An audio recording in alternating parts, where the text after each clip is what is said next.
नमस्कार भाऊ. नमस्कार सर. आपलं नाव सांगा. यशवंत देवीदास गिटरे, राहणार. रायपूर, हां.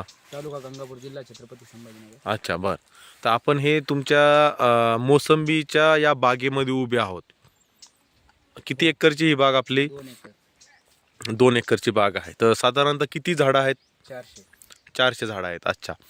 तर या बागेसाठी आपल्या हातामध्ये जे काही धन्वंतरीचा RPS 76 आहे, याचा आपण वापर कसा केला सर? याचा वापर स्प्रेमधून करतो आणि खालून पण करतो. अच्छा, म्हणजे स्प्रेमध्ये पण आपण फवारणी पण करतो आणि खालून ड्रीप न देता का ड्रिंचिंग करता? ड्रीप. ड्रीप न देता साधारण. मायक्रोन्यूट्रनची कमतरता जास्त प्रमाणात पडते, हम्म. त्यामुळे खालून देणे आवश्यक आहे आणि वरून देणे आवश्यक आहे. बरोबर. अजून RPS सोबत अजून काही वापरलंय का धन्वंतरीचं? मायकोरीज कसं दिलं ते? ते स्प्रेमधून. स्प्रेमधून दिलं. अच्छा, म्हणजे करपा वगैरे पिवळेपणा कमी होतो. अजून बॅक्टोरीजचा काय वापर केलाय का? बॅक्टेरिया खालून. खालून आहे ना, म्हणजे एका एकरला 1 किट बॅक्टोरीजची आपल्याला द्यावी लागते. तर साधारणतः आता ताण झाल्यानंतर आलोय ना आपण. हो, ताण तोडायचा. हां, ताण झाला आणि त्याच्यानंतर आपण आलोय. तर सध्या तुम्हाला या बागेमध्ये, या मोसंबीच्या झाडांमध्ये काय ग्रोथ किंवा काय तुम्हाला चांगले अनुभव आले ते सांगा. पिवळेपणा राहत नाही भाजीचा. अच्छा, पिवळेपणा कमी झाला. सेटिंग चांगली होते अच्छा, सेटिंग चांगली आहे. आणि फ्लावरिंग, फुलाचं कन्व्हर्शन फळामध्ये चांगल्या प्रकारे चांगलं. फुलगळ वगैरे कमी झाली असं? फ्लोरा रिच बरोबर. नाही मग गळ कमी झाली. थांबून जाते. बर. आता साधारणतः हे जे झाड आपण दिसतोय, तर प्रत्येक जे झाड आहे ह्या बागेमधलं, ते सगळे असं समान दिसतंय. काहींना फळांची साईज अजून वाढलेली आहेत, काहींची थोडी मीडियम वाटती आहे. तानावर सोडलेला असल्यामुळे हां, बरोबर आहे. पाणी दिल्यानंतर एकसारखे पाणी येऊन जातं. अच्छा, बरोबर. ते येऊन जाईल आहे ना. तरी पण आता मी बघतोय की ह्या झाडाला आता ह्या कॅमेरामध्ये पण ते कैद होत नाहीये. तर खूप जबरदस्त असा फळ या ठिकाणी लागलेले आहेत. तर आपण बघूया थोडक्यात.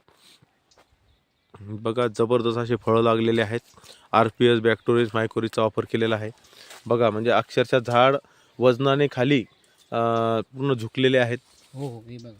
हो, हे काय जबरदस्त. हे काय सगळं, म्हणजे हा सगळ्या चारी बाजूनं जर आपण याचा पाहिलं तर त्या ठिकाणी जबरदस्त असं फळ या ठिकाणी लागलेलं आहे. हे बघा,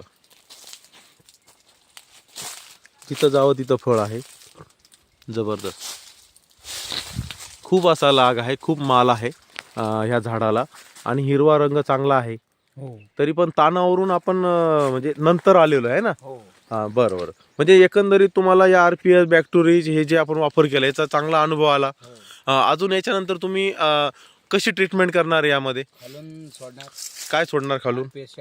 RPS 76. अजून सॉइल गार्ड. सॉइल गार्ड सोडणार. बरोबर आहे. बरोबर आहे. आणि ते सोडल्यानंतर नंतर अजून तुम्ही बॅक्टेरिया सोडू शकतात. हो. जीवाणूची किट देऊ शकतात. आणि त्यामध्ये नंतर तुम्हाला काय बदल अपेक्षित आहे? बदल हेच, मला लवकर येतं सर.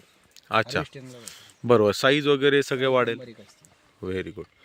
आणि ऑर्गॅनिक प्रोडक्ट वापरल्यामुळे त्याचे साईड इफेक्ट कमी आहे. रिझल्ट जास्त का? हां, आणि आपण जे मार्केटमध्ये फळं पाठवतो आहे, तर ते लोकांच्या कामाचं आहे.